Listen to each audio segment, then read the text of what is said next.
Have you ever blamed yourself harshly for a mistake you've made? It's a question many of us can answer with a resounding yes.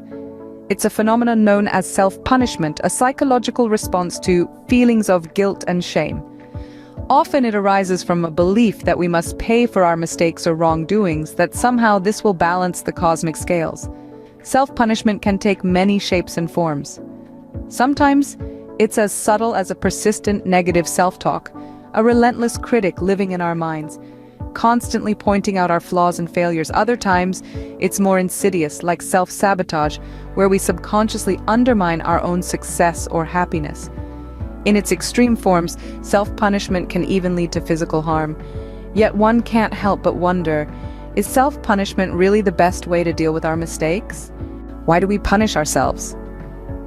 A question that opens the door to the labyrinth of the human mind. The psychology behind self-punishment is complex, often rooted in feelings of guilt and shame that arise from perceived mistakes or wrongdoing. Some people punish themselves as a form of self-improvement, believing it's a way to atone for past misdeeds. By subjecting themselves to discomfort or pain, they hope to grow stronger, better, and more resilient. It's a bit like the old saying, "What doesn't kill you makes you stronger." Others use self-punishment as a form of penance, a way to make amends. They believe that by punishing themselves, they can somehow balance the scales, pay off a debt to their conscience, or even prevent future mistakes. It's a misguided attempt at control, a way to rein in the chaos of the world and our place in it. A common thread behind these motivations is a belief that by punishing ourselves, we can prevent the same mistakes from happening again. It's a form of self-protection, a way to guard against future pain. But in truth, it's a cycle of self-inflicted suffering. Yet this approach can be more harmful than helpful. It's a hard pill to swallow, but necessary for growth and healing. The road to self-improvement is not paved with self-punishment, but with self-compassion, understanding, and forgiveness. What happens when we continuously punish ourselves? This is a question that we must all grapple with, as self-punishment can have far-reaching consequences. When we constantly berate ourselves for our mistakes, we're caught in a vicious cycle of guilt and shame. This cycle can erode our self-esteem over time, leaving us feeling unworthy and inadequate.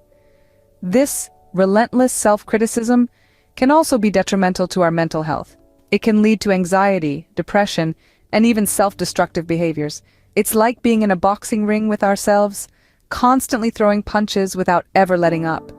Moreover, when we're too busy punishing ourselves, we often miss out on the opportunity to learn from our mistakes. Each mistake we make is a chance for growth, a stepping stone on our path to becoming better versions of ourselves. But if we're too caught up in self-blame, we might just miss these lessons. Self-punishment can also prevent us from moving forward. It's like being stuck in quicksand.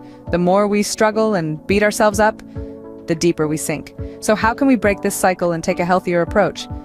What if we told you that there's a better way to handle your mistakes? Enter self-compassion, the healthier alternative to self-punishment. This kind-hearted approach involves acknowledging your flaws and mistakes without judgment or criticism. Instead of berating yourself, you offer yourself understanding and forgiveness, seeing these moments not as failures, but as opportunities for growth. Cultivating self-compassion may seem challenging, but it's more manageable than you might think. Start by reframing your mistakes. Instead of seeing them as failures, view them as learning experiences, stepping stones towards personal growth. This shift in perspective can significantly lighten the emotional burden of your missteps. Next, practice self-care. This could mean taking time to relax, pursuing hobbies that make you happy, or simply ensuring that you're eating well and getting enough sleep. By treating yourself kindly, you're sending a powerful message to your subconscious. You are worthy of care and respect even when you make mistakes. Remember, it's okay to make mistakes. What matters is how you learn and grow from them.